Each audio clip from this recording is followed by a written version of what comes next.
recording. Do you want me to try that? Yeah, you do the recording. Okay. You'll get it in a message at the end. So, Yes. bye. Now it's saying that it is recording. Yeah. So it is. Okay, 15, 17 seconds. All right. So,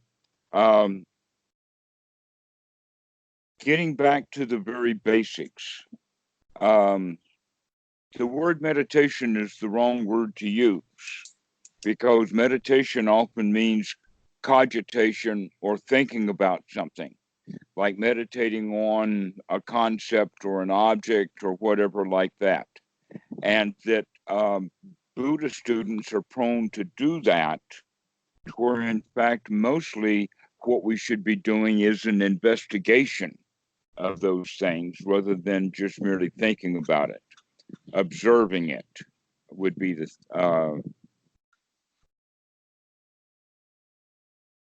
so this gets actually deeper and deeper in the sense of many students will think about dukkha, contemplate dukkha, etc., like that.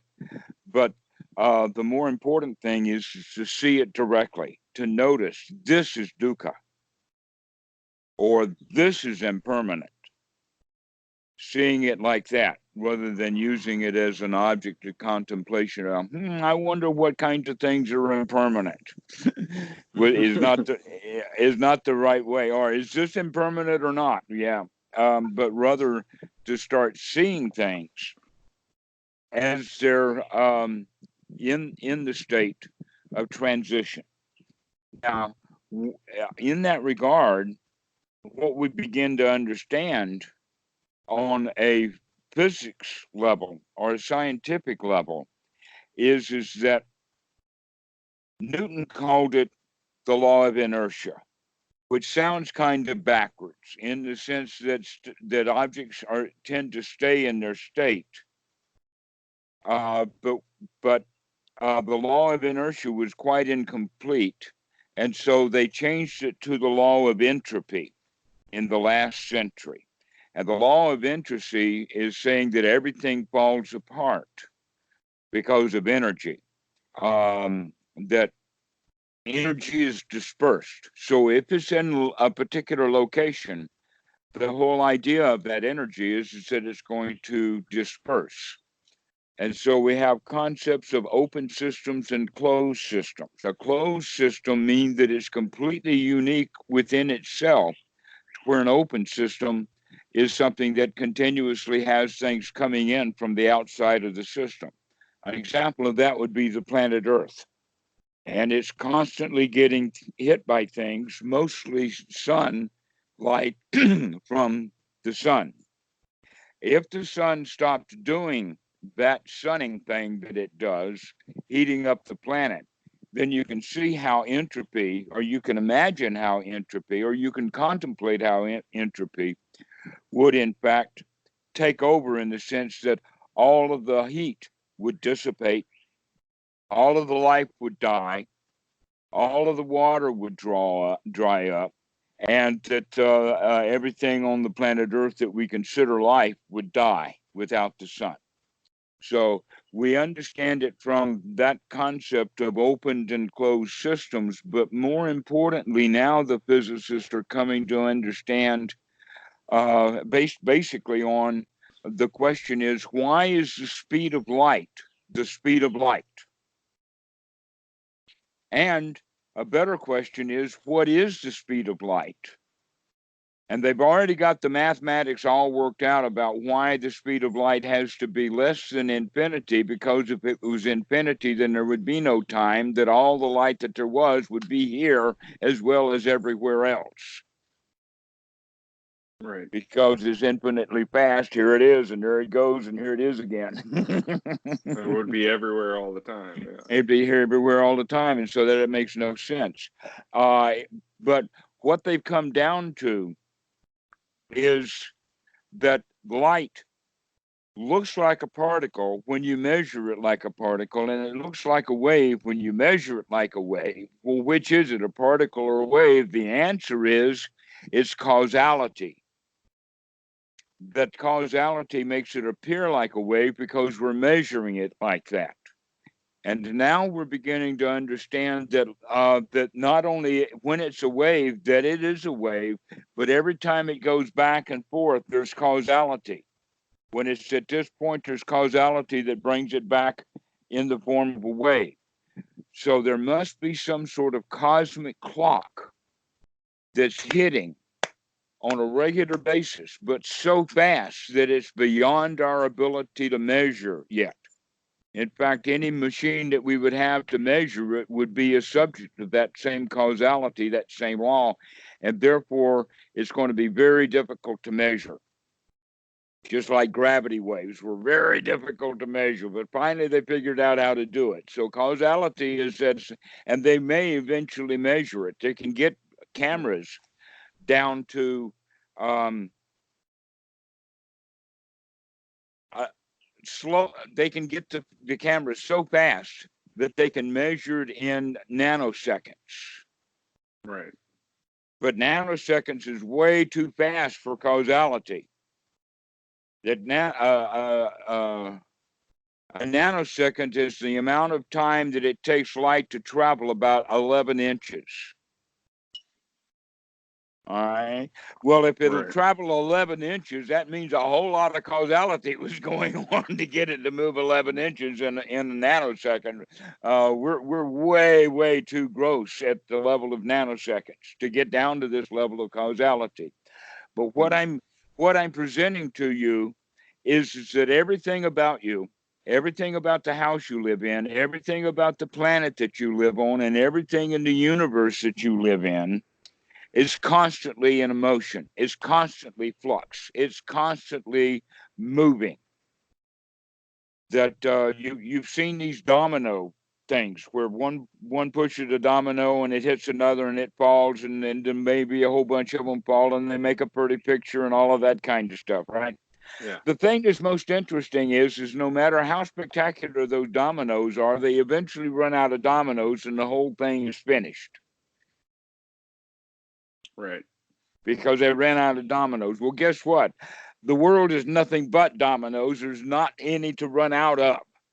They keep hitting each other. Yeah. All right. So everything is in flux. Everything is in constant turmoil. Every cell of your body is in turmoil. The blood is in turmoil. The brain is constantly in motion. Everything is in turmoil, and it's going according to this cause-effect relationship. All right. This cause-effect relationship, the Buddha had a word for it, idiapapajayata. And he understood that cause-effect relationship, and it actually deeply permeates all of the teachings of the Buddha, because it permeates reality itself. This constant flux of this constant change. So the Buddha described it like this. He says, with this, there is that. Without this, there is not that. Now, one of the things that is a primary difference in between the actual teachings of the Buddha and the Buddhist religion or Hindu would be an issue about this causality. Because specifically, the law of causality, when understood correctly, is exactly the law of karma. But that the law of karma is grossly misunderstood by most of the people, because they break it down from human behavior rather than from a scientific perspective. So in the human behavior, you have good actions that lead to good results, and bad behavior leads to bad results. This is normally the law of karma. But in order for that law to be a law, that means that all good actions eventually will give good results, and all bad action will eventually give bad results.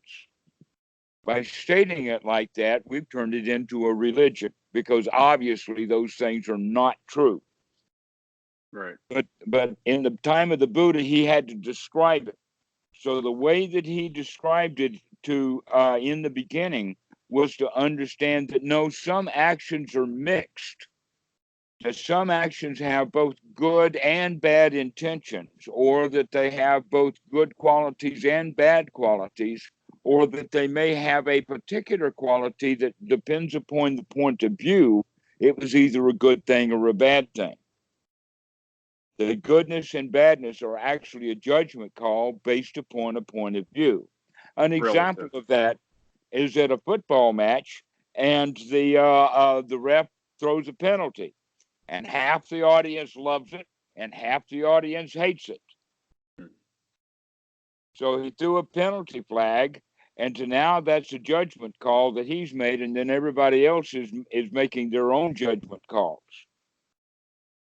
That's an important recognition of the law of karma is that karma is almost always mixed. It's almost impossible to find an action that is purely good or purely bad. One could go so far to take it to a logical conclusion that way is that Hitler and what Hitler was doing gave birth to the nation of Israel. So did what Hitler do was good or bad? Well, it depends upon which point of time you're looking at and which frame of reference you have. From a human being's relative perspective, it's bad, right? But from an objective perspective, it's hard to say. It's hard to say exactly. That's what we're getting at. Is that the law of karma, as normally understood, does not work. That it works instead in the sense of a law of cause and effect. This causes that. That this is good and that it causes that is good is a judgment call. But the reality is that karma or action brings on new results. There is a fruit of action, but labeling it as good or bad is a judgment call based upon a frame of reference. Okay. So, getting back then to this connection then between the law of causality and the law of karma, this is also, surprisingly enough, anicca. Anicca just means everything is in flux, everything is in turmoil. But if you took this topic or the video and just reviewed it over and over and over again and heard what I said over and over and over again, that would be more contemplation and would not be observation. That in fact, there's a particular time to observe. And this is why, and not only that, but to observe correctly. So when we're talking about observe, that means to investigate. A while ago, we had problems with the sound. And so the thing to do was to investigate to figure out what we can do to get the thing going. But many people will take an opportunity to feel bad because the sound doesn't work. All right. That's the time to inspect. When the sound doesn't work, we can say basically anicca vata sankhara to the sound. The sound changes. It's good, it's not good. The microphone is on, the microphone is off. All right. And you can see that. An example of that would be you're going down the road, you're tooling down the road, there's no problem in a flat tire. Many people will get frustrated and upset because they don't want the tire to be flat. But the right time to recognize anicca is, yeah, flat tires go flat. It happens. Yeah. And so that's the time to be mindful of anicca, as opposed to feeling bad about it. So basically what we're doing with the meditation practice of giving you shorter times, you're right. I want to go back to that point that you made about pressure. because that pressure that you're feeling is exactly the Western mind and the Western way of doing Buddhism, is being goal oriented. I want something out of meditation. Mm. All right. Guess what? Wanting things you do not have is a form of suffering. And you feel that suffering in the form of pressurizing yourself to try to get something out of meditation. This is a way of failing. In fact, Yeah. students do give themselves. I've got one student that did give himself so much pressure, he wound up having to go into the psychiatric system and give up meditation because he would not stop with the pressure he was putting on himself Mm. and come back and practice properly. Now, you can understand that somewhere buried in the, let us call it bad translations, there's things like tranquilizing the body and that kind of stuff, which actually just means to relax. Well, pressure and relaxation of pressure are exactly opposites. Mm. And yet, the mind, the tendency of the human mind is to want to grasp and to hold and to cling. And in fact, clinging itself is a kind of pressure as I'm clinging to this. And this is why a lot of Buddhism has to do, especially Western Buddhism, they talk about letting go. What do I mean by letting go? It means relaxing the glow, and turning loose. Mm. But but what we're actually going to be working on is not the letting go after we've grasped. What we're looking for is actually the art of grasping before the grasp happens.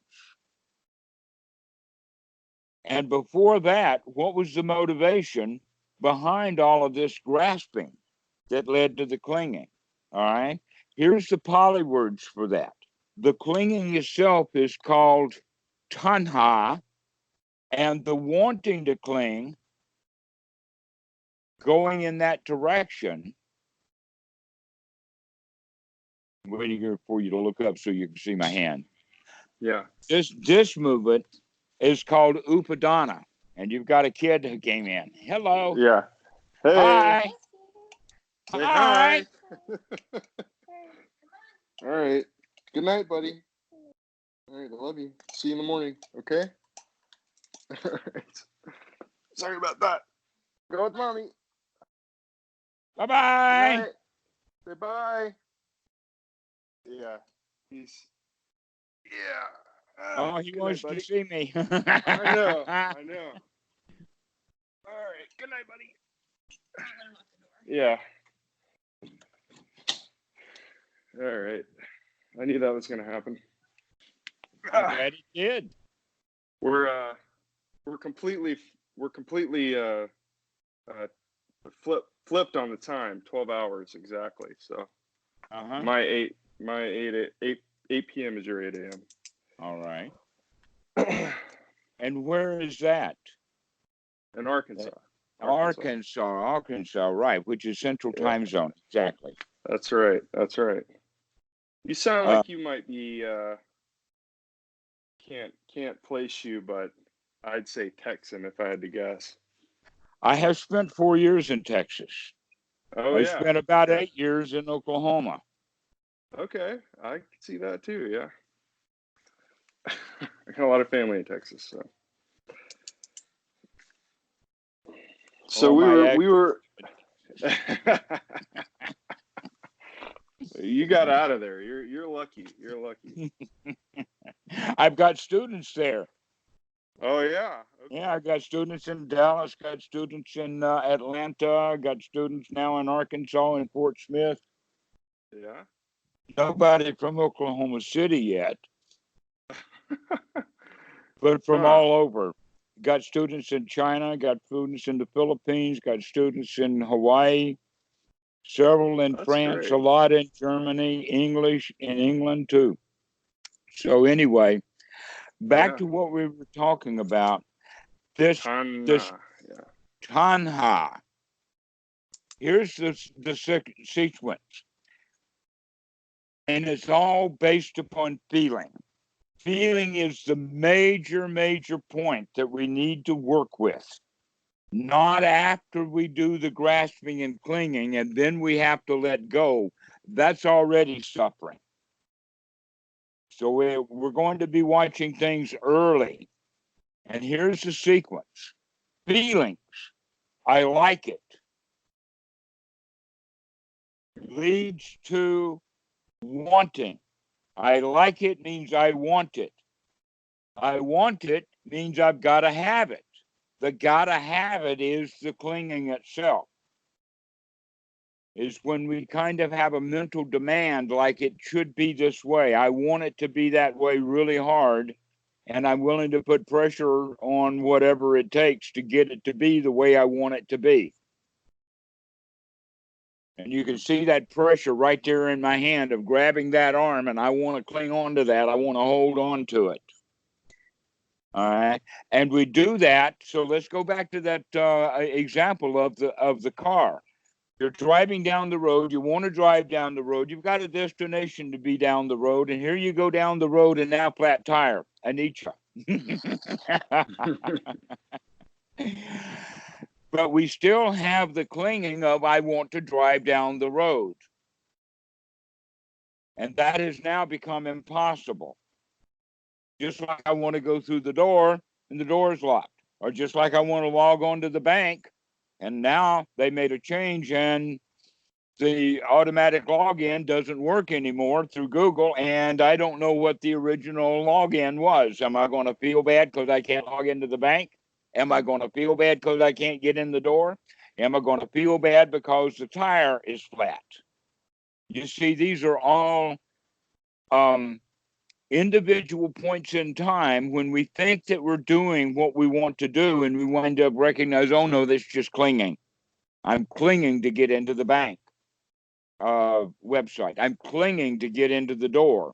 I'm clinging to go down to the road. And in all three of these cases, there is something to prevent that from occurring that used to not happen. So these are changes that have made. And when we're watching for the changes, we can sort of get out of the way. And the sooner we see the changes, then the better we can control how we're going to feel about it. Because you know the typical let us say, video of people who have a flat tire is of some kind of suffering, generally great suffering. Mm. All right. Mm-hmm. Almost cartoonish in its vulgarity about how much suffering it is because of a tire being flat. I've been there. You've been there, right? Okay. Yeah. Well, it will happen again. Your choice now to think about it in the sense of, well, how am I going to handle that next time? Mm-hmm. How are you going to handle future events when you're not going to get what you want?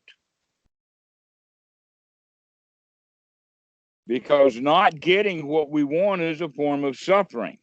That's when we start suffering, is when we don't get what we want. But anicca is going to prevent us from getting what we want, especially if there is the wanter. You see, the problem is not so much of the grasping and clinging itself, is that when we do the clinging, we create a clingor. Not a Klingon, but a clingor. We cling. The we there, or I cling, or I grab. So in that regard, anicca, dukkha, anatta is very much like, let us say pictorially, it's a Y or a fork in the road. When anicca happens, we either have a choice of going to suffering because of clinging, or of going in the route of no self, which means there is no self to cling because we're seeing what's going on. The reality of the situation is anicca, and we're willing to deal with it happily.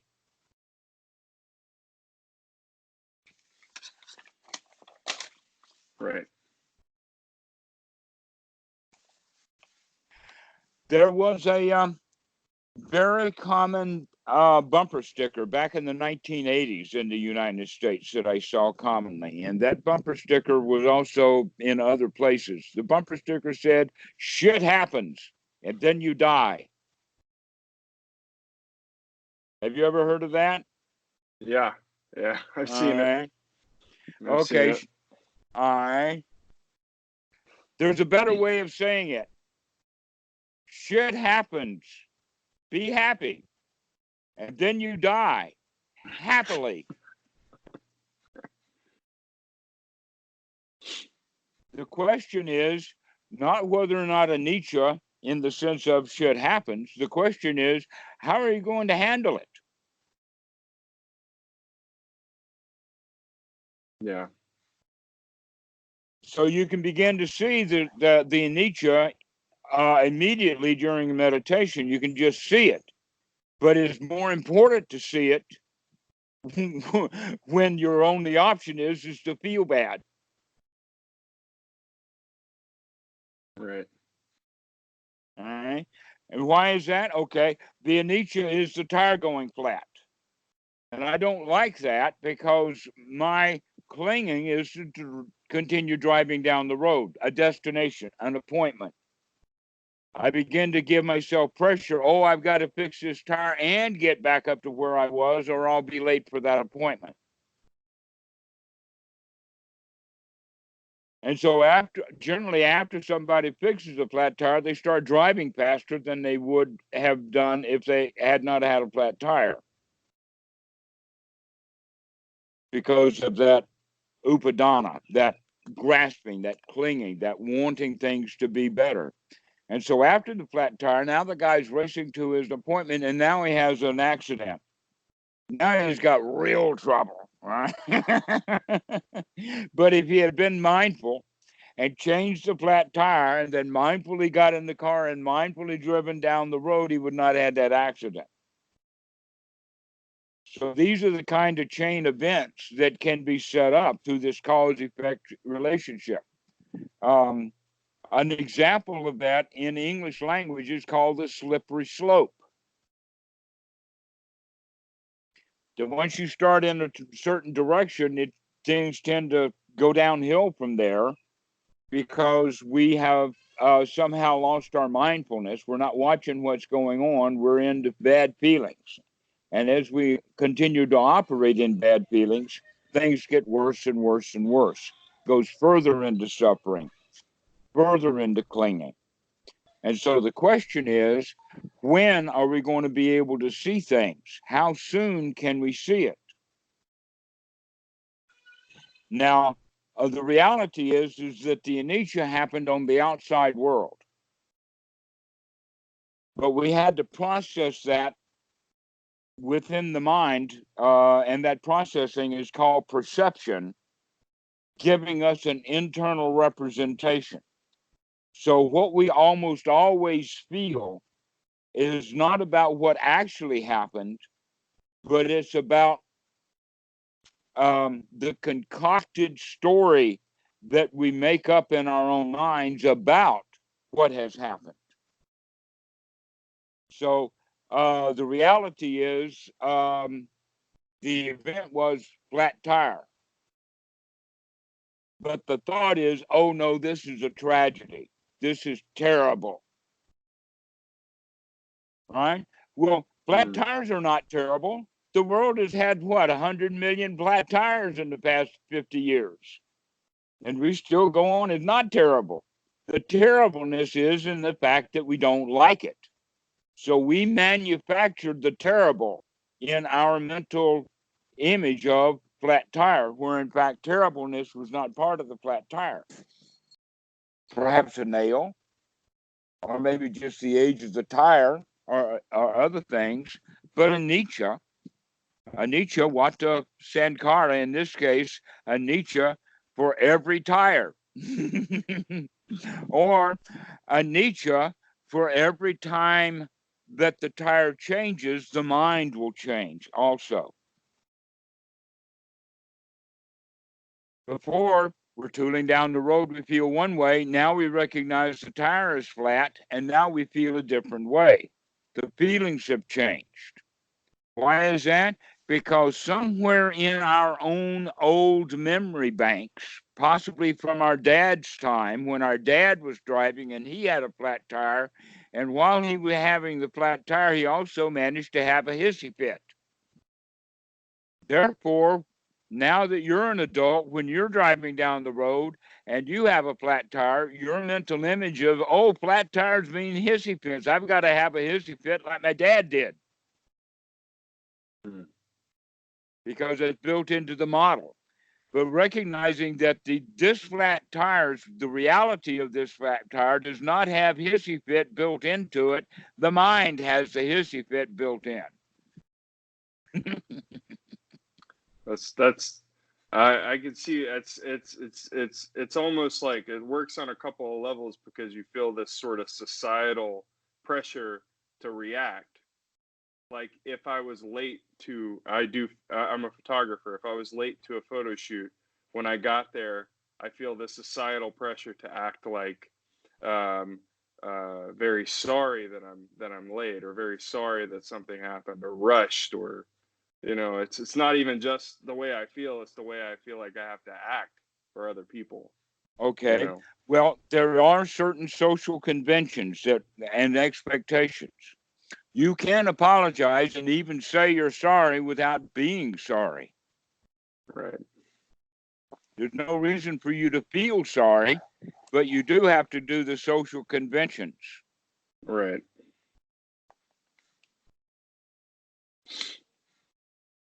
But social conventions are not, let us say, a demand on how you feel. Right. Then what we need to do is start adding wisdom to this mix. All right, so let's get back then, rather than contemplation of anicca as a concept and or dukkha as a concept. And in fact, in the Trilokana, anicca, dukkha, anatta is kind of an introduction to the Four Noble Truths. And that while there's a lot to be said about the Four Noble Truths, they are not to be contemplated, but rather what I'm talking about, what's to be said, is things to look for so that when you see them, you say, aha, I see that. Mm. Just like in the beginning of meditation, aha, I see that the mind has wandered away from the breath. Mm-hmm. That, in fact, is anicca right there. The mind was watching the breath. Now it's not. And now it's not, and I don't know now it's not. And then something happens called sati, remembrance, and now I know that I was not watching my breath. Mm-hmm. So the sequence is watching breath, not watching breath, knowledge of not watching breath. That knowledge of not watching breath could have been 5 or 10 minutes from the time of not watching the breath occurred. Why? Because that's the normal state of mind. The normal state of mind is a wandering mind that is not disciplined and not set on a particular object. So what we do is we bring the mind back to the breath. The question is, are we going to bring everything back to the breath, or are we going to leave 2/3 of it in the wandering mind, in the sense of many students, when the mind wanders away from the breath and they see it, they start to feel bad. They put themselves under pressure because they're supposed to be watching their breath and they're not watching the breath. Oh, me. Oh, this is so hard. Oh, monkey mind. Oh, maybe I'm not following directions. Maybe I'm not doing the right thing. Maybe this is a bad teacher. Maybe the Dhamma is the wrong thing to do. And all of these doubts and all of these hindrances start to come up, because that's the normal state of the mind, to be confused, wondering, especially when we experience failure. There are 4 qualities that we have to develop. The number 1 quality is actually the skill of sati, to remember, to keep remembering, to keep remembering. Basically, what we're to remember if we can put it in an overall kind of thing, is to remember to be here now, to remember to come back to the present moment, to remember to come watch the breath, because the breath is right here, right now. It's not last week's or next month's breath. So grounding ourselves in the body and grounding ourselves into the breath brings us to the here now. Hopefully, it's going to throw out of the mind the past and the future, simply because now we're thinking about the body. We're no longer thinking about whatever the mind was thinking about when it had wandered away. Okay. But there's more to it than that. We need to bring in right effort. And that pressurizing oneself is wrong effort.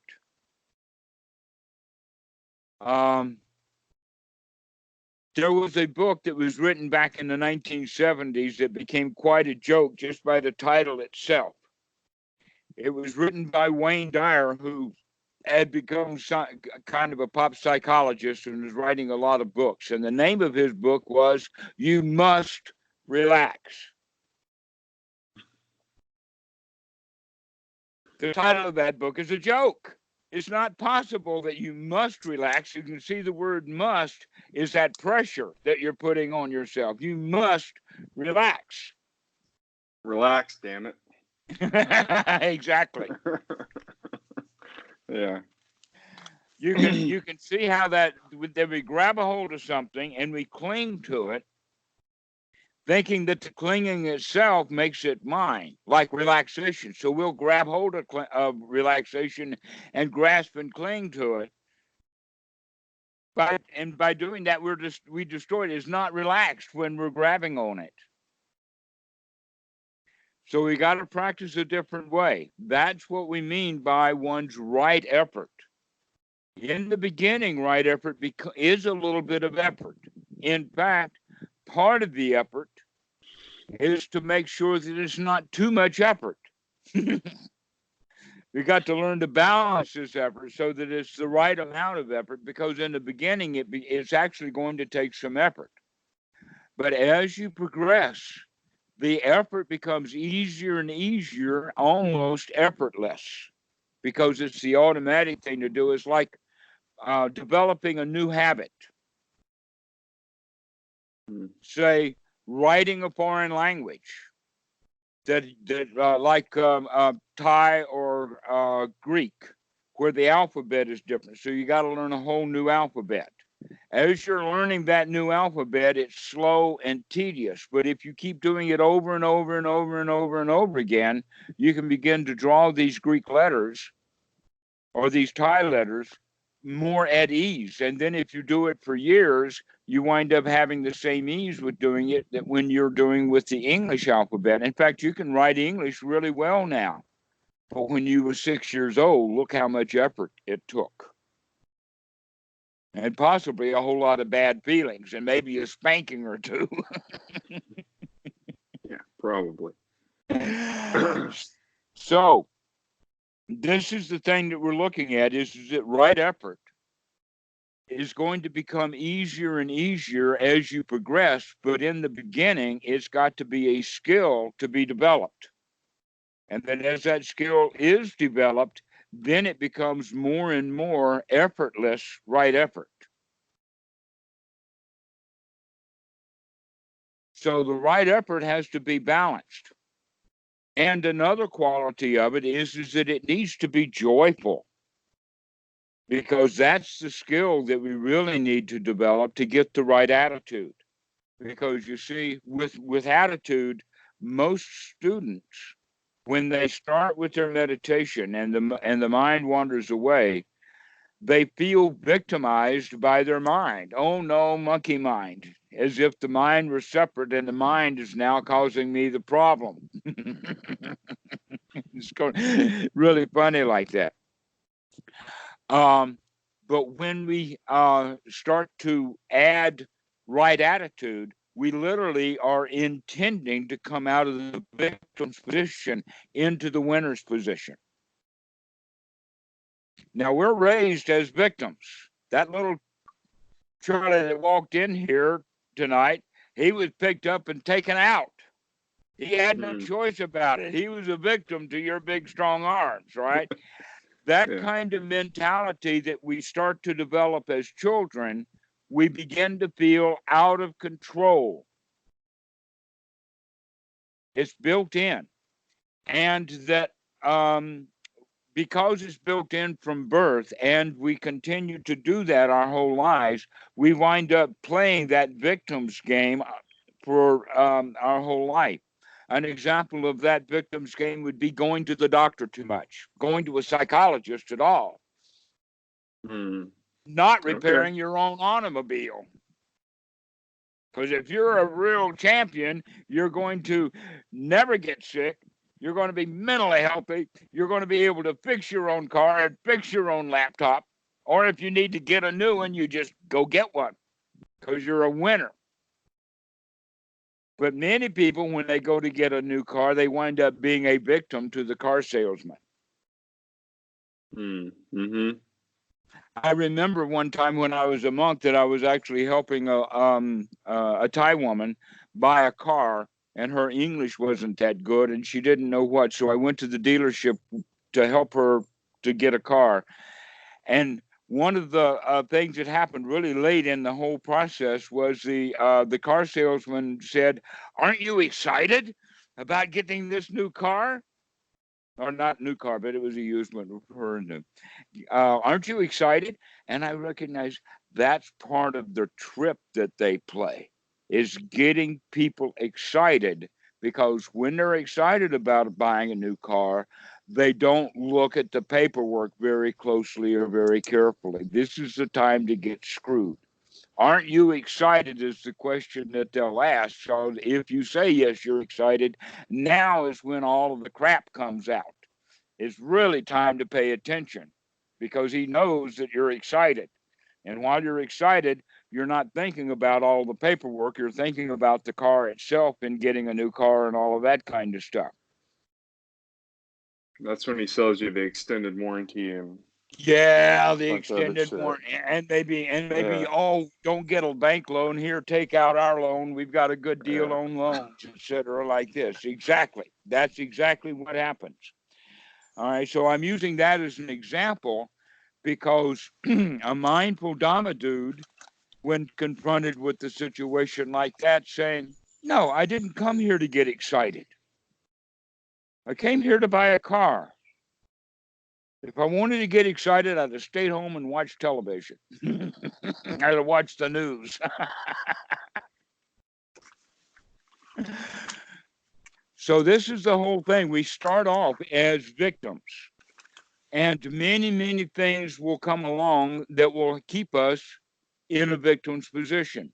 Things like welfare from the government, or more subtly, that it's they set it up so that it's very difficult to vote. If it were very easy to vote, for instance, going online banking, the banking system has got banking set up so that very little fraud is ever happening online banking. They've got it. If we did that with voting and everybody and found it really easy to vote, then we could vote. But voting is difficult. It's intentionally difficult, which means people have to have really big motivations to go to vote. So therefore, the political parties are going to get people to vote by motivating them with anger, fear,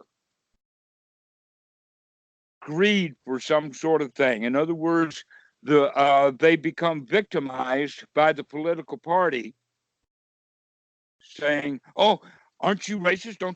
Don't you hate blacks? Let's go build a wall. Go vote Republican." All right, everybody's all worked up, so now they go and vote Republican.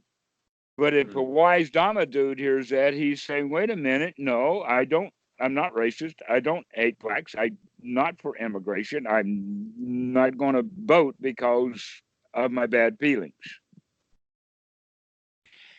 Here's my best example.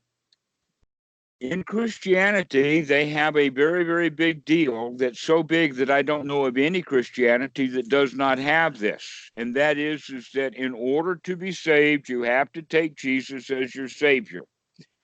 Right? You can't do it. You cannot save yourself. You've got to have Jesus to save you.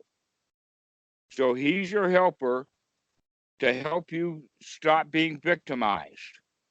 Only that ceremony, and I love the ceremony. You know what the ceremony is? You got to go take a bath in cold, dirty water with your clothes on, and then vote for Donald Trump, and thou shalt be saved. Right. But guess what? Yeah. People get that baptism, they still don't feel saved. If and it could be possible that somebody could get so, let's say, into a particular noble state of mind, so that when he did take the ceremony of baptism, that he was fully convinced that he was free from sin, and therefore he was completely enlightened after that. And he didn't sin anymore. He was a happy dude now. Oh, I've got Jesus in my pocket. All right. Nobody does that. The ceremony does not work. People are continuing with their sin. So the ceremony winds up being empty, hollow, of no value. Yeah. And so some people want to have the ceremony again. I remember that, especially at revivals, with old-time tent revivals or revivalists coming to the church, and that's when people rededicate. So a lot of people will get a new baptism once a year because the last year's baptism didn't take. It didn't work. But we continue to be victims. So we need to start working on coming out of that victimhood into the position of can do, the position of winner, the position of I'm okay, as opposed to I'm not okay. This is what Eric Berne calls the okay corral. People who feel not okay are in the position of a victim, and they'll see the outside world as okay, like Jesus is out there. Maybe Jesus can help me out of my not okayness, or maybe a mommy, or maybe a government, or maybe I buy a car, or maybe I buy a house, or maybe I get a good wife, or whatever like that. Always looking for the outside world to fix the inside problem. And the inside problem, the basic inside problem, is that we play victim.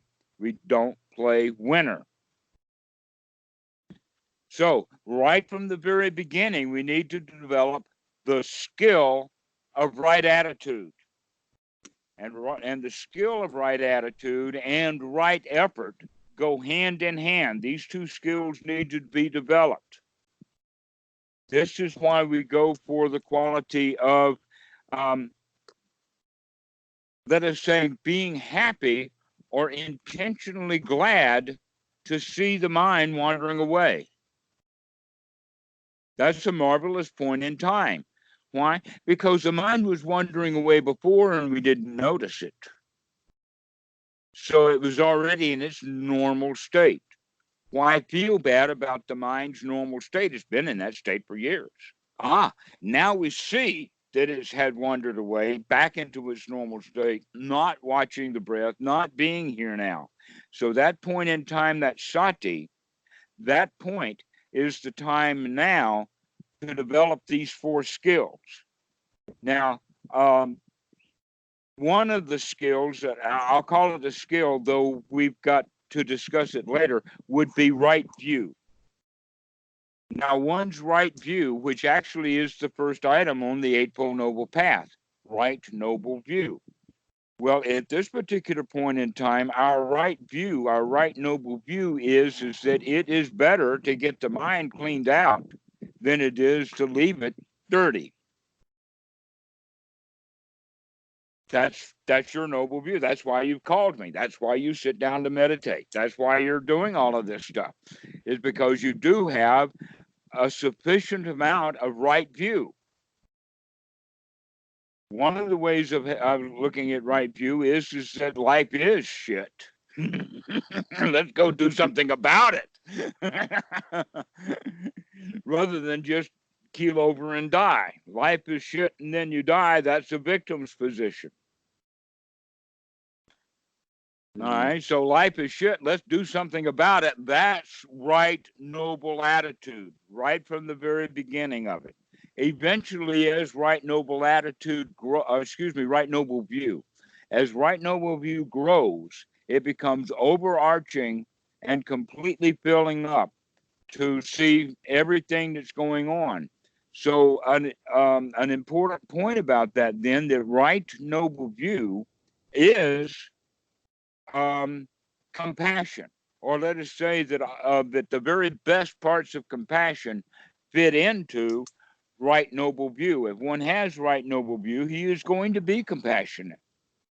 Another quality of right noble view is just to keep looking, keep investigating. Don't come to conclusions, because if we stop investigating, the conclusions may change. We need to stop making conclusions and start making more and more investigations. Keep looking. This is one's right view, is to look. The right view is to see. The right view is to investigate. This is one's right noble view. Now, I'll go into great detail about right noble view in a little while, but I want to put it together with so you can see that, in fact, all four of these aspects are on the Eightfold Noble Path, and we start practicing the Eightfold. Actually, just the Eightfold Path is not quite noble yet, but it's on its way. So we have the right view that is better to practice than to not practice. We now have sati. We remember that we're going to watch the breath. The first time when you watched the breath, it was because of an event or whatever, and like you decided that you were going to sit down for meditation. But after you're sitting, you still have to bring the mind back, because the mind untrained is not going to rest naturally on the breathing. It tends to wander, just like any wild animal. But if you take and tether that animal, say a wild bull or something, to a tree, he'll resist. He'll resist. He'll resist for a long time before he finally settles down. The Buddha used the analogy of both a horse and a bull elephant. Now, baby elephants are fairly easy to train, but a bull elephant, they want them too. And so what they would do is they would put big, thick ropes and vines and whatnot on the left hind leg, and then pound a big stake into the ground and tether the elephant to that. And here all night long, that elephant is moving that left leg back and forth and back and forth and back and forth, working that log out of the ground until he gets himself free, and then off he goes. Well, guess where he's going to go? He's going to go where it's familiar. He's going to go back to his old watering hole. He's going to go looking for his friends. He knows where he's going. Guess what? The trainers do too. They know where he caught him. They're going to go back to looking for that same elephant where they caught him, because he's going to be around there someplace, and they'll pick him back, and they'll chain him, or they'll actually didn't have chains. They'll rope him down to that stake again, and they do this over and over and over and over again until eventually the elephant stops fighting and will stay there tethered to the ground. We're actually going to put the mind through that same kind of process. But in the beginning, well, what is it like to wander away? Oh, it just wanders right away. And so our job is to catch it and to bring it back. But we're going to bring it back happily. We don't want to beat the elephant. In fact, looking at it like the way that you would train a young pup would be that you want to, the training of the dog, one of the primary trainings is to teach it to come when it's called, to pay attention. Now, we don't want to put the dog in a cage way over there someplace. We want to give the dog freedom so that when it does hear the call, it will come. But when it does come, we want to reward the dog. All dog trainers reward the dog for everything the dog does correctly. And yet here we are as humans when we're trying to train the mind, and we see the mind has wandered away. Instead of congratulating ourselves, oh, I see it, we say, oh no, monkey mind, because we're in that state of victim. So we have to change that state of victim into the state of champion. And the champion is the one who is proud that he can see the mind wandering away. Aha, I caught you. I see you wandering away. I caught you. Come back, come back, come on back. Okay, so now we're working with all four of these skills that need to be developed together. The primary skill to be developed is sati, because if you can't remember, then you won't be able to apply your right view. But right view comes first because without the right view, there would have been no reason to have sati. So, as the foundation, right view comes first, but the most important thing that needs to be trained is sati, to keep coming back and coming back and coming back and coming back and coming back over and over and over again to grab the mind and to clean it out, to throw out the hindrances, and then to come back to the breath, come back to it joyfully, come back to it happily, that we want to actually gladden the mind.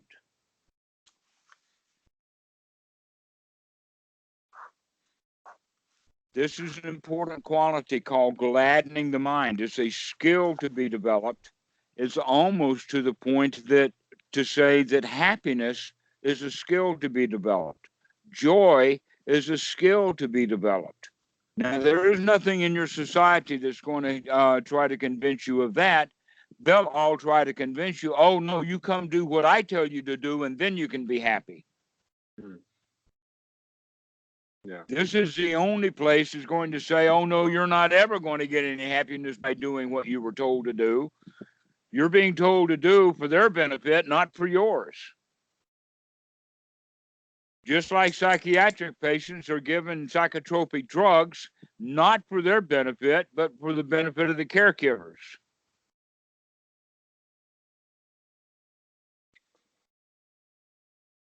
If you've ever worked in a mental hospital, you know exactly what I'm talking about. I worked in a nursing home for a little bit one summer, so Okay, so kind of a similar thing. yes, exactly so. Um, so if you What's a want, good strategy for?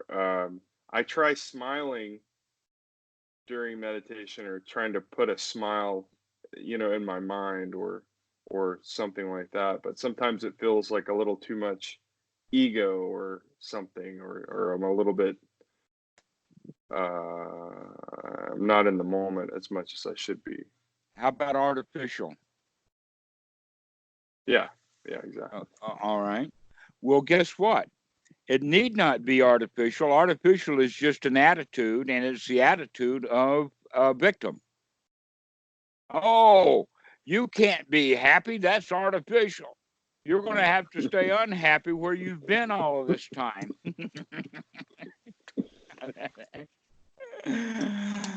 Yeah, I like your Yeah. smile. Yeah, you're hearing that. Exactly so. Uh-huh. So we've got these four skills to be developed: right view, right sati, and right effort. And in the Sutra 117, the Buddha talks about these three things run and circle around each other. And then we add the fourth one, and the fourth one is right attitude.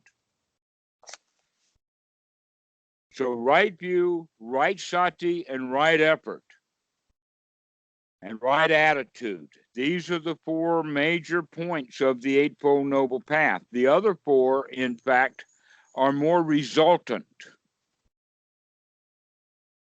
But these are the four skills, okay? To just mention the rest of the path, one of them is right view, right action, right speech, right livelihood, and right unification of mind. That in fact, this sutra that I'm talking about, the Buddha says, I'm going to tell you about right unification of mind with its supports and requisites. So all of the Eightfold Noble Path is designed to get the mind into this unified state. What do we mean by unified? It means not scatterbrained. An example of that would be, have you ever been around someone making biscuits or a cake or bread or anything like that? Baked goods made with flour. Yes. Have you ever seen? Okay. When you start, the flour is a powder. And that you have to add some water to it to get it into the state of dough where all of the flour itself is stuck together with the moisture, so that there's no dry powder left, but it does not have so much water that it's oozing at all. You want to slowly drop the water on it. Well, you can imagine then that the mind is like this dry powder, capable of being blown away, capable of being shook, capable of being, all over the place. But once we add some juice to it, some joy, that begins to unify the mind in the sense of getting me some cohesion.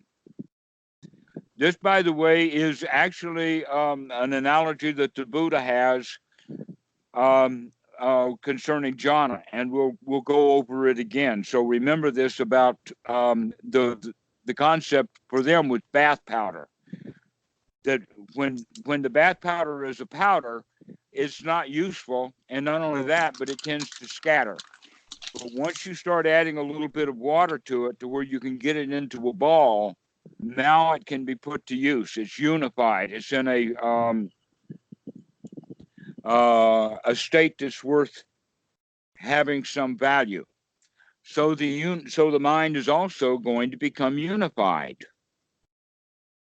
Let me tell you a few things that require a mind to be unified. One is that there's no doubt. If there is doubt, then that's a scattering of the mind. Maybe this, maybe that, maybe that over there. Another one is a mind that's not unified is the one that's not whole. It needs something. It needs this, it needs that, it needs a helper to get this and that. But a mind that's unified and whole is complete in and of itself, and it doesn't need anything. It's already got all it needs. What does it need? It needs satisfaction, security, safety, success. These are the things, these are the qualities of a unified mind. All right, here's another quality of the unified mind. We don't lie. We don't deliberately tell falsehoods. Why? Because that will destroy the mind. It keeps us ununified. Now we're at least broken into half, the truth that we know and the lie that we're telling. We're no longer unified. So in order to become unified in the mind, we need to practice this way so that we can get this unity. Now, the other three aspects of the Eightfold Noble Path, actually, when they're misunderstood, they become laws and precepts. The precepts of non-killing, sexual misconduct, taking things that are not given. The Pali is all mushing around in the head here. Panatipata we ramani sakabadam samatiyami. You probably heard that. Atenadana we ramani sakabadam samatiyami. And then Kame sumi chatara we ramani sakabadam samatiyami. Okay, so these things come out of the Buddha's noble Eightfold Path. But when they come out of the Noble Eightfold Path and are presented as precepts, they become quite ordinary. They become rules. They become jobs to do. They become problems to solve. But basically, when we leave them in the Eightfold Noble Path as noble items, the important point about, for instance, right speech will be that it's done with a mind that's noble. Once the mind is well developed, correct speech is going to be natural. Once the mind is unified, the speech is going to be normal. It's not going to be full of lies. It's not going to be gossipy. In other words, it's not, as the Ten Commandments were to control, or more to say you shouldn't do this, not you shouldn't do it, not for yourself, for other people. This is saying doing these things brings disunity to your own mind, and that's why you shouldn't do them. Is that? No, let us say once the unity is there, you will naturally refrain from Gotcha. these things, naturally. Once the mind is noble, then you will naturally not going around killing anything, because you've got no reason to kill anybody or anything or Right. harm things. Your mind is noble. When I say noble, there are other ways that we can look at it in the English language. One, it would be honorable. You know that in the U.S. government, they use honorable this and honorable that. Believe me, those guys are not honorable. I wish they would be, but they're a bunch of liars. The idea of someone who is honorable means that he's going to be worth honor because he is trustworthy. He is going to be truthful. He's going to be honest. In fact, the word honorable actually comes out of the word honest. Another word that we can use for this would be having integrity. Well, integrity or integral, that just means wholeness again. So we're talking about all of this same thing: noble, honest, honorable, um, having integration. You don't see very many people like this in the world. Most of us are still victims.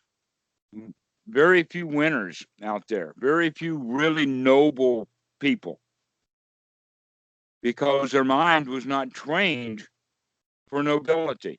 But you can see people like the Dalai Lama or like Bhikkhu Buddhadasa or Dachan Po, who have both been Theravada monks since they were children, that their whole life has been growing towards this honorable way of living, that they have not had to go through the world the way that you and I have gone through the world, because we've been trained in dishonesty, we've been trained in greed, we've been trained in fear, anger, and all of those things. And in fact, all of those things that I'm talking about right now are exactly the second noble truth.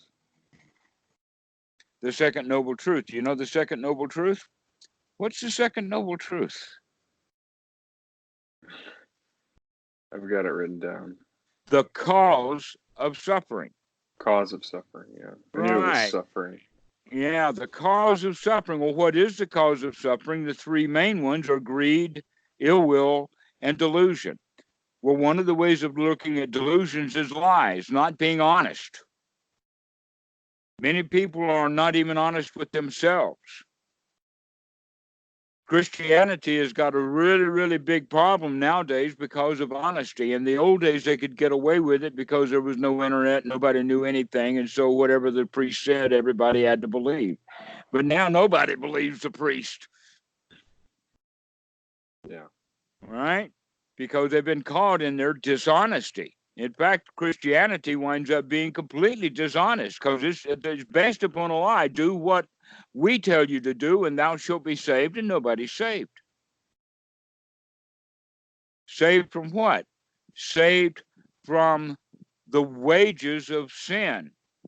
Well, if you think about it like that, sin is nothing but the law of karma of bad action. And the wages of bad action is bad results.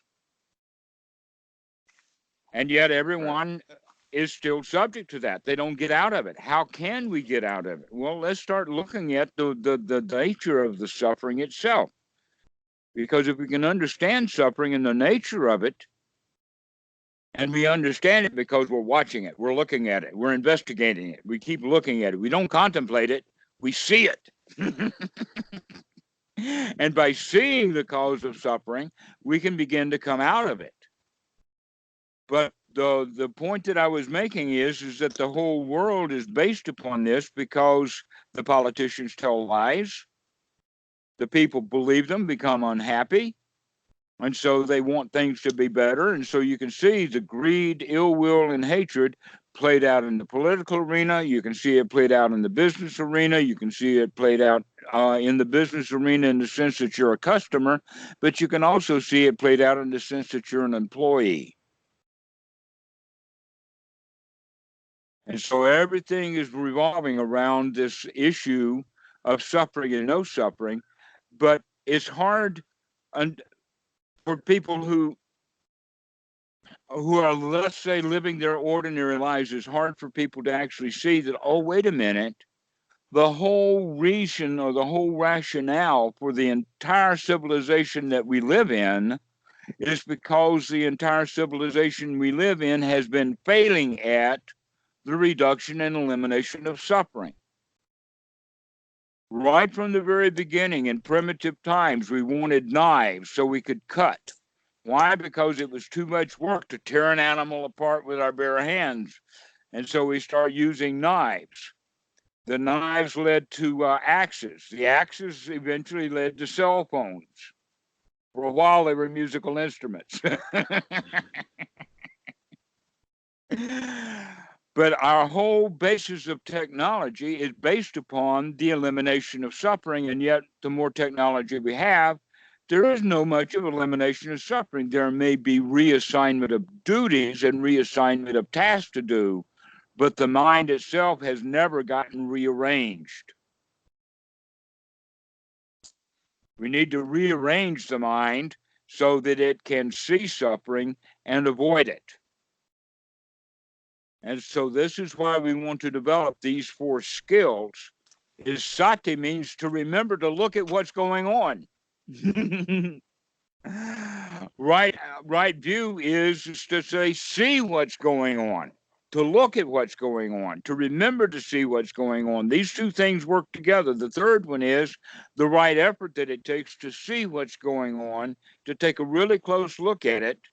And in this regard, to look at the breath means to throw out the hindrances.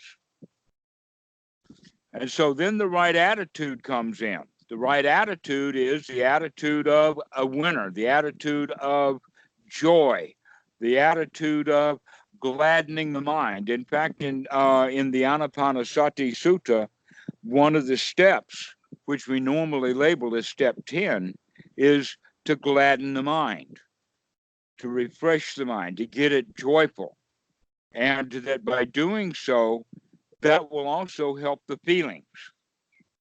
Because normally the feelings are, oh, I don't like meditation. Oh, it's a job to do. Many people will go to their sitting joylessly, as if it were a task to do that you're expecting to get some benefit out of. This is the way that most people sit down for meditation. The right way to sit down for meditation is with the joy. Oh, I'm really going to enjoy this. Wow, I'm going to have a vacation. Wow, I'm going to really see what's going on right now in the mind. I'm really going to be here now. I'm really going to love it. That's the right attitude. The attitude of joy, the attitude of success, the attitude of a winner. This is one's right attitude. Another way of looking at it is notice my hand here. If my attitude is upright and straight, then gravity is pulling it straight down. But if I'm at a lean or a tilt in the favor of something or another, then gravity is going to pull it down, which means that there is more pressure perhaps here at the elbow. So as there is leaning, there is work to keep it from not falling over. This is suffering. Just having the wrong attitude is a kind of suffering. When you have a right, upright attitude, then everything pulls straight down. There's no effort in maintaining a right attitude like that. Just like the foundation of a building. If a building is built correctly so that the centers of gravity are correct, then that building will be able to withstand tremendous winds. Perhaps also have, like in Japan, the foundation so that the foundation itself can make a little bit of movement so that the building will stay upright. So this is what we've got to do. We've got to keep the mind upright in order to be completely free from suffering. This is one's right attitude. And you can see immediately, oh, being a loser, being a victim, that's suffering.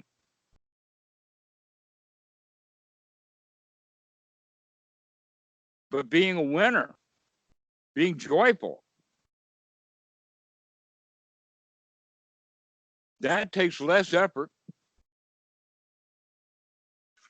takes a lot less effort. And so the important thing is around this quality that you were talking about of pressure. Do not pressurize yourself expecting that you're going to get something out of meditation.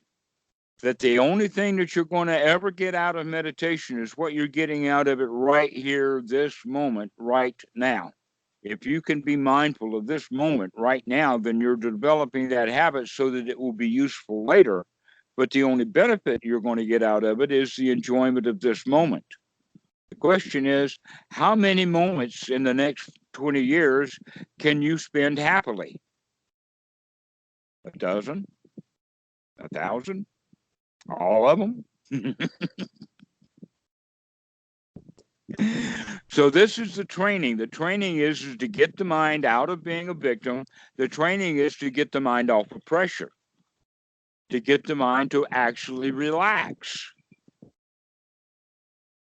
to not be on guard. That in fact, that the whole quality of the relaxation is based upon the idea that we have to be on guard because there's danger. And in fact, there is a part of us, part of the old original programming based right down to the DNA, is a thing that we have eventually labeled as instincts. So we have natural instincts, and one of the primary instinct is the self-preservation instinct. Now, actually, it's not a self that's being preserved; it's the organism itself. It should be labeled organism preservation instinct, but they call it the self-preservation instinct. We'll let them get away with it. We know they're wrong. We can chuckle at it. But we can have to see this thing. This self-preservation instinct runs our lives. It's partly based, or actually it's based in the old reptilian brain that's in the back of the head. It keeps us alive. Without that system, you would have been dead long ago. Your heart would stop beating without that mechanism in that part of the brain that keeps that heart going. Not only that, but it keeps it going at a particular rate. The same thing is true with the breathing. If you forgot to breathe, you'd die. No, there's something that puts it on automatic pilot so that we continue to breathe even if we're not watching it. All right, so there's this automatic system that we have, the automatic pilot, but it's very much like the automatic pilot of an airliner in the sense that it can keep heading, it can keep altitude, it can keep power, it can keep the flight of the plane steady, but it cannot avoid turbulence. So the captain of the airliner is going to have to take control so that he can get the plane out of the turbulence, or to keep it from flying into a mountain or into avoiding other aircraft that are in the air. So there are times for pilots because the automatic pilot's not good enough. The same thing is true with our own mind, that our automatic pilot is not good enough, and not only that, but it's in a protective mode.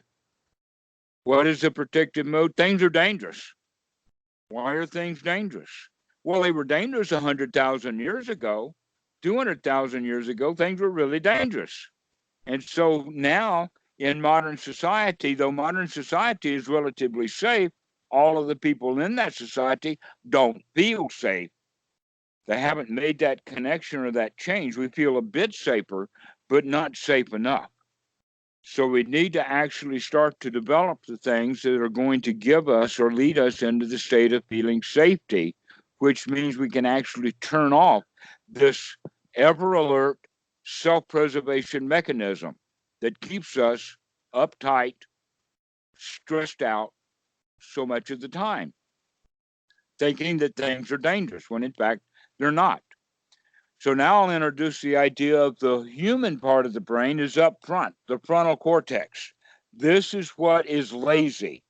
The very human part of the brain is the very least used part of the brain because one thing is the newest, and number two, Most everything that we do can be done through the reptilian brain. So why make the frontal cortex do anything at all? It's possible for people to live their whole lives literally without ever thinking about anything correctly. They just do it the way that they've always done it. This is the normal way that we live. We live our lives instinctually, as if we were on automatic pilot. And then something happens, anicca. You see, the automatic pilot doesn't handle anicca very well. And so when anicca happens, when something happens, it freaks out. It gets really afraid. It gets upset. It gets pressurized, all of that kind of stuff. But the reality of the situation, the frontal cortex is that everything is okay. Even if I'm late as a photographer to the event, things will be all right. And so we have to kind of reassure ourselves in order to settle down this raging animal we have inside that is based in self-preservation instinct. Basically, it's like that when that tire goes flat, the animal feels cornered. It feels desperate. And so we get into a hurry. We feel full of anxiety, full of tension. And then if we can't find all the tools we need to fix the flat tire, then we get all frustrated again instead of going through a new systematic search. Let me look. Let me take my time. I'm going to find that crowbar or whatever I need so I can get that hubcap off, or whatever it's going to take like that we have to start thinking about things rather than having one of these expressions like running around like a chicken with its head cut off. I'm sure you've heard that in Arkansas. Well, that's the way that people operate. They operate as if when something drastic happens, they go nuts. Our job is to not go nuts at just the right time when it's the most appropriate moment to not go nuts. In that regard, let me say it like this. The world is full of good advice. There is good advice everywhere. Dictionaries have good advice. Encyclopedias have good advice. Sometimes even Christians have good advice. Buddha has a really, really good piece of advice. It's called the Four Noble Truths, which basically boils down to watch what you're doing. But here's the point. Good advice is not good enough. Why? Because good advice alone is never done at just the time when it's needed most. At just the time when we need that right advice, that good advice most, is the time when we're not going to think of it. Why is that? Because we fall back into automatic mode, into automatic pilot. And so it's very important then to train to come out of automatic pilot and to start waking up this frontal part of the mind. In fact, the new MRI, they've got a thing called a functional MRI, which means that instead of putting in someone in a huge electrical machine with a whole lot of wires around doing a magnetic resonance imaging, they have a whole lot of little tiny ones in a skull cap that they can put all over the mind or all over the brain, and then people can do normal things and they can watch how the mind changes, like for reading a book or meditating and things like this. One of the things that they found is most important for us is that when people are consciously controlling the breath, there are two areas of the brain, one on each side, right up in this area, that actually fire up. They light up. There is new electrical activity in this central part of the frontal cortex when we're watching our breath consciously, when we're controlling the breath. So that means that the brain has two methods of controlling the breath. One is the natural way, the normal way, the reptilian brain. I mean, even alligators breathe. They've got all the equipment necessary.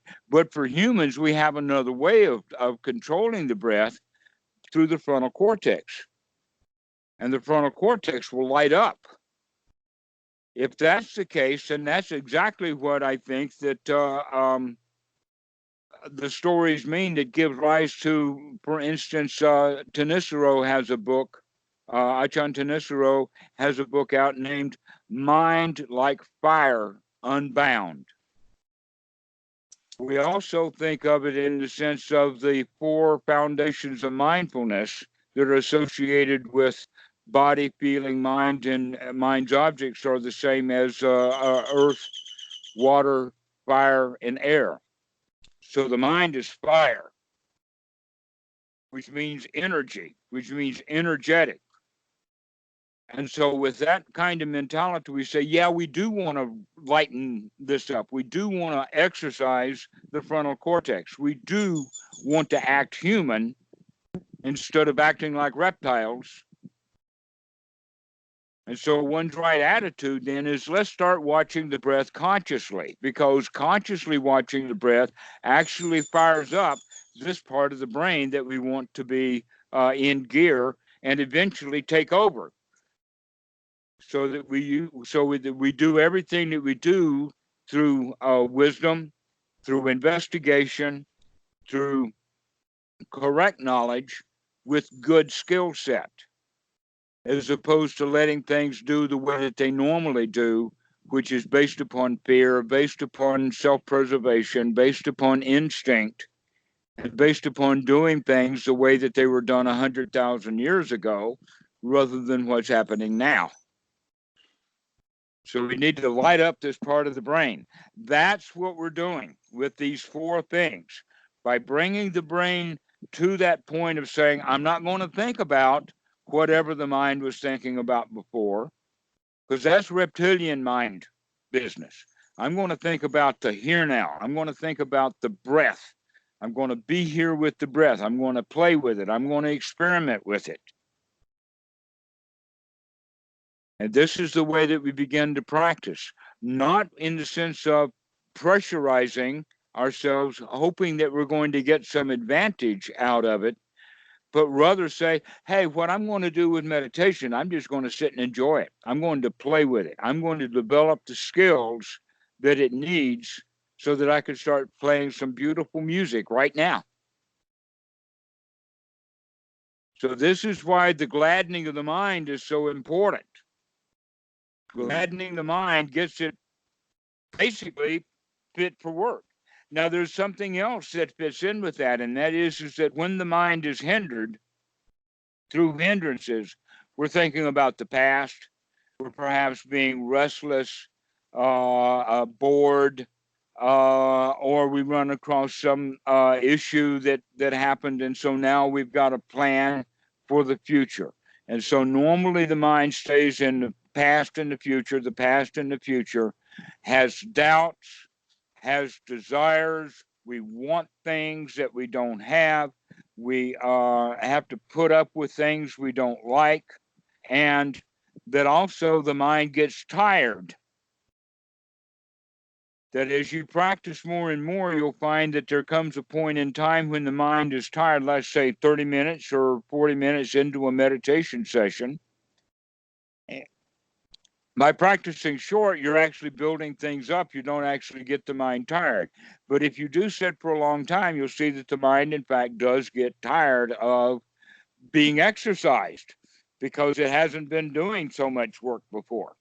So these are the 5 hindrances of wanting things that we don't have, having to put up with things that we don't like, having a mind that's gotten too tired to do anything. And then the other 2 have to do with past and future and doubt and worry, etc., like that. Anytime that we're doing any of that kind of stuff, we're in our normal way of living. But when we remember, I'm going to come and be here in the present moment. I'm going to think about I'm going to watch the breath, and I'm going to manufacture some joy. I'm going to actually gladden the mind. This is the right attitude, then, of saying, I can do this. I am a winner. Mm-hmm. Mm-hmm. I am capable of coming out of suffering. And all I have to do basically is to remember to come out of suffering, to come out, to not stay stuck in the hindrances of the mind. So going back to that time of the fixing of the flat tire, the question will be, how soon can the Dhamma dude come back to the Dhamma? Is he going to do it as soon as he recognizes the tire and say, okay, well, we can handle that? Or is he going to stop the car and then go and look at the tire and then said, well, we can do that? Or is he going to actually open the trunk and start rummaging around, getting all the stuff he has while he's being, do you know Mr. Bean? Yeah. You know that he grumbles about everything he does. Right, okay. Right. So Mr. Bean now is in the back of his little green car trying to get his stuff out to fix the tire. When is he ever going to wake up to this fact that, oh, I can actually enjoy fixing a tire? This tire is not better than I am. I'm the champion here. I am not a victim to this flat tire. We can handle this. And there's many different ways of handling a flat tire. One is to sit in the car and wait for somebody to drive down the road. We can call for service. There's many different things that we can do. The question is, are we going to do it frustrated or are we going to do it happily? That's the choice. In fact, we have that choice with everything we do. We have the choice of either do it or not do it, and we have the choice of either feeling bad or feeling good about it. Normally, people will choose to do it and feel bad or to not do it and still feel bad. But whether you do it or not is not the important point. It's how you feel about it, and that is normally the feelings we have come out of our old bad habits, out of our reptilian brain, out of the way that we've been doing things normally. This is why I say that joy is a skill to be developed. You have to remember when you've got that flat tire that, oh, it's better to change this flat tire happily than it is to change it full of misery. My choice. That's practicing the Eightfold Noble Path correctly. So going back to that point about good advice, the good advice would be, if you got to change a tire, change it happily.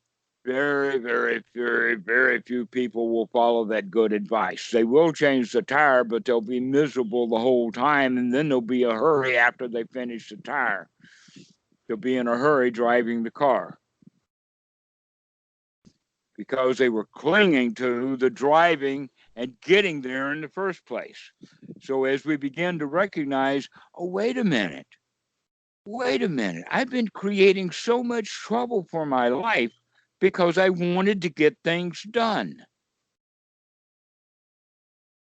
The Sutta Nipata has a sutta in it that's really beautiful. I love it. I've known this sutta for many years. The sutta is about a guy who's got some work to do. He's in a hurry. He's running down the road with expectations. And then he has the thought, why am I running when I could walk? And so he slows down to a walk. And while he's walking along, he sees a shade tree. And he says, why am I walking in the hot road when I could stand under the shade tree? And so he goes to the shade tree and he's standing under that and he sees a little seat. Somebody's been there before. And he says, why am I standing when I could sit down? All right. This is something that you're going to work with for your whole life. That you'll see yourself running, you'll slow down, you'll stop, and then you'll sit down. And while you're sitting down, you'll start thinking about, I should be out there running on the road. And then you'll get up and you'll go down and you'll start running on the road again. And then you'll have the thought, oh, I could walk, I don't have to run, and then I can find a shade tree, and then I can sit down. The question is, why can't we sit and enjoy our lives? Why do we have to constantly be running after some goal? The answer is because we're in the habit of running after some goal. We were taught to do that possibly in the first grade. You got to learn how to read. And very few children are taught to read happily. Normally, it's great suffering and great misery for the children. So we get into the habit of making everything a struggle. You don't have to struggle. You don't have to pressure yourself. So whenever you start to pressure yourself, you should see that and say, oh, I could relax instead. I could sit here and watch my breath and take it easy. So Yeah, I think, yeah, that's great. That's great advice. Because sometimes it's not even um, the that I am particularly agitated about it. It's like a problem could happen and I could be calm, but everybody around me is agitated, and I'm like, well, I don't want to be the weirdo that's not agitated, and so it kind of rubs off into me when I where I can see is I'm just being a victim to their agitation too. You yes, know? exactly. Yeah. Your choice, Right. if you can see it. If you can't see it, there's no choice. Hmm. If you can't see it, then your only option is to do what you've been doing. But if you can begin to wake up and to see what's going on, then you recognize I've got choices. I've got a choice about how I feel. I can take a deep breath and sit here and enjoy the moment. And then I can start enjoying watching all of these people being super agitated. Hmm.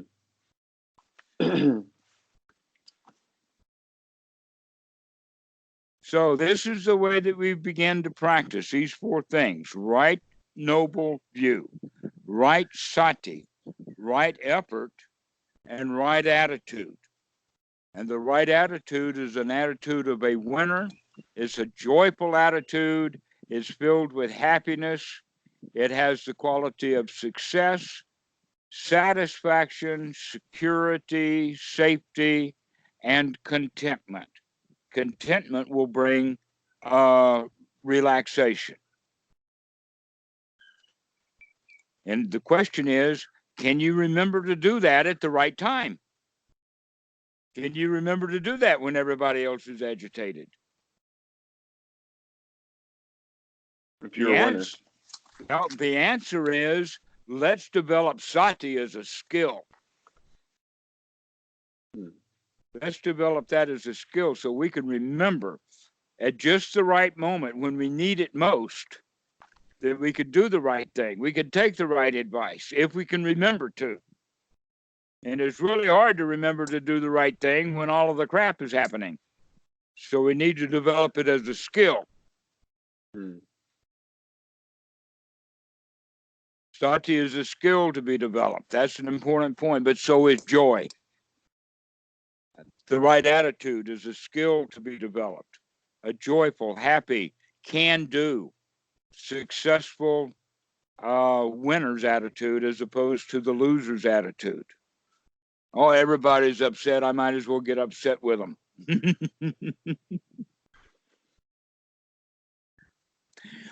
In fact, it would be remarkable and very useful for the whole group if you were the only one who was laughing. Which is something that we can add to it. Okay, here's something that will help you to gladden the mind, and that is add a little chuckle, a little laugh. Every time that you can recognize that the mind has wandered away, you can say, "Ha ha! I caught you." Yeah, that's what I'm talking about. Have a million of those a day.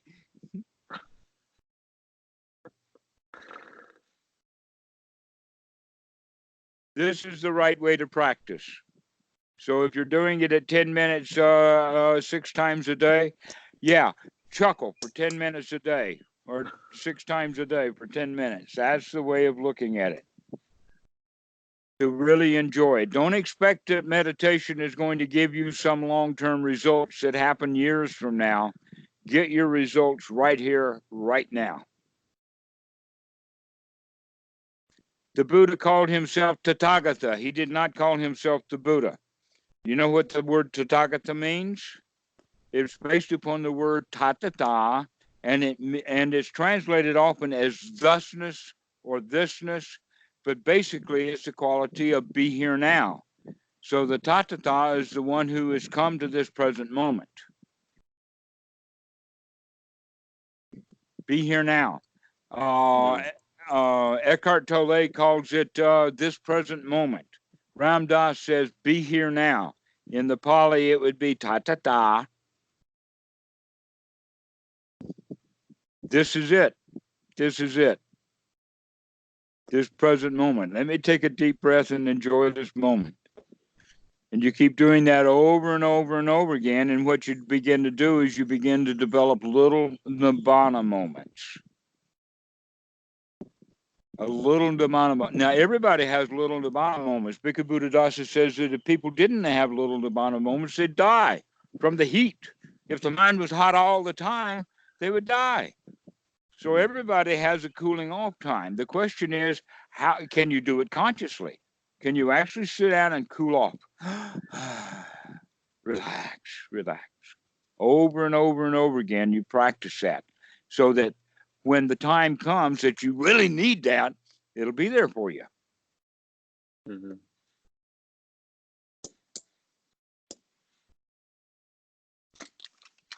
Well, do you have any questions about this?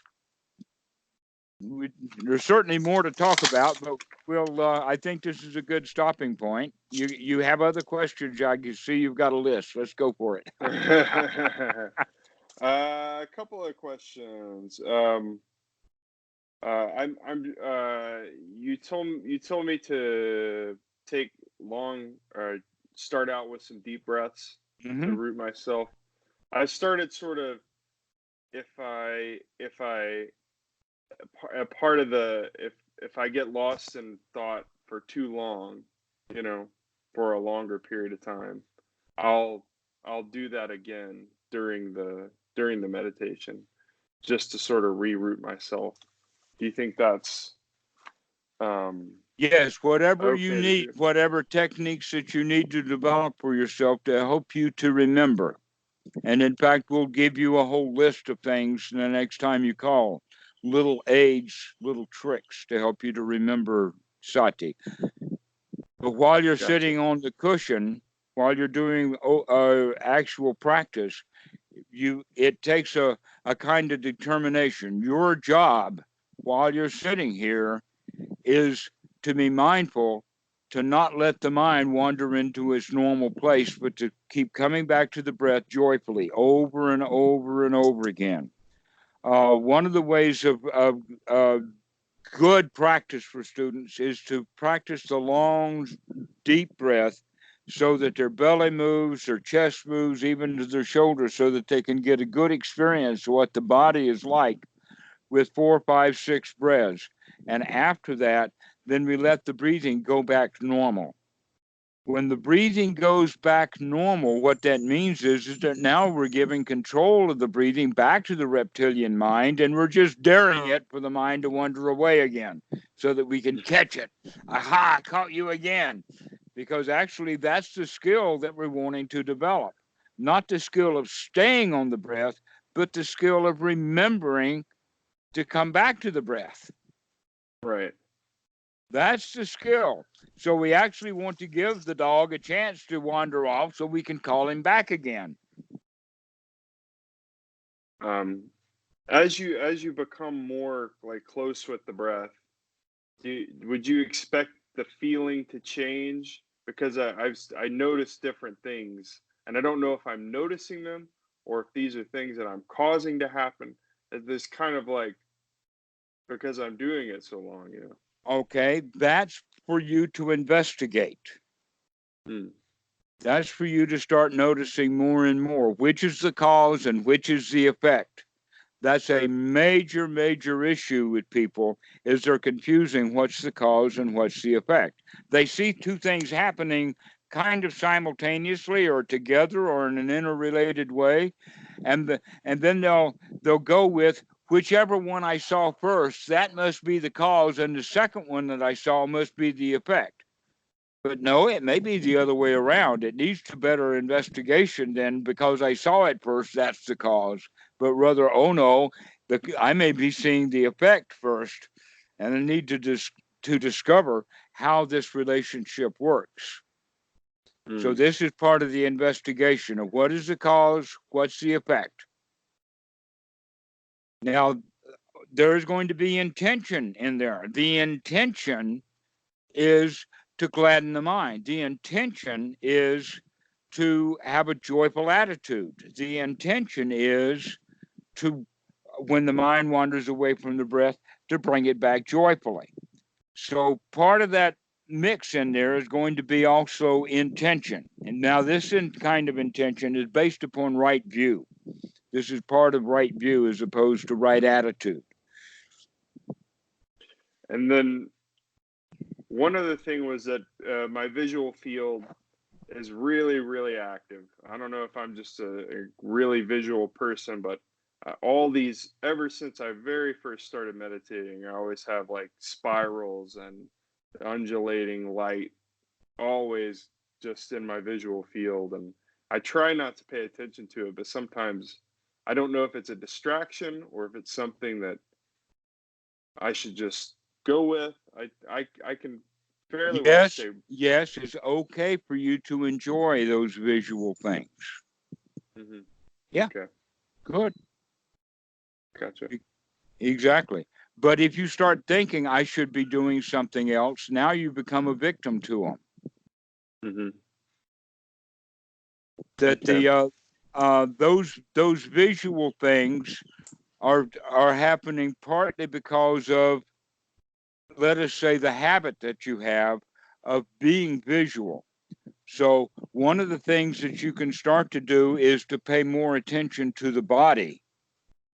And so when all of that visual kinds of activities are happening, the question is, while that's happening, can you enjoy the breath? Can you also watch the body? Can you be here with the body and pay more intention or direct your effort towards watching the body and just letting the stuff that's in the visual field be there?